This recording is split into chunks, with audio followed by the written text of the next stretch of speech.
Hi! It's Solange Whitehead, and I'm looking forward to being here next Tuesday. I might be a little late because I have a city meeting, but please come and join me.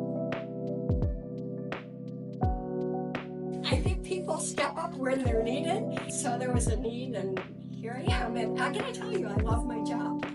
Well, a day in the life of Solange right now is doing a lot of work on water, but let me tell you, Scottsdale has a long history of getting it right on water, and I might need a little help now, but we'll get it right. And we got to keep Scottsdale the prosperous city that it's always been, and it's made possible by the awesome people that live here. So I got elected to city council starting in 2018, and actually it was because of the preserve. There was an idea about the preserve that I didn't think was good, and a few others did. We just wanted to make sure that if there's any change, like development in the preserve, the voters decide.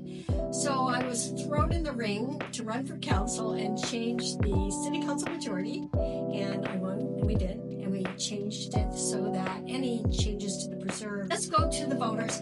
But here's the thing I learned in 2018 that I really want to share. What I learned is that our city as a whole, we all vote the same, and so all the people from McKellips all the way up to Desert Mountain supported the preserve, but they said, Solange, the southern parks have been neglected for 3 decades. What are you going to do about it? So it takes time, that's city government, but what we did is when that first preserve tax expired, we had spent already 2 to 3 years working to replace it with what became Prop 490, which all the voters in every precinct passed in November 2024, and we now have 30 years of dedicated funding that starts in our oldest parks and helps restore things from trees to bathrooms to playgrounds to just grass, keeping our parks, the world-class parks that they should be. The last 18 months, I will say, have been a little challenging. Okay.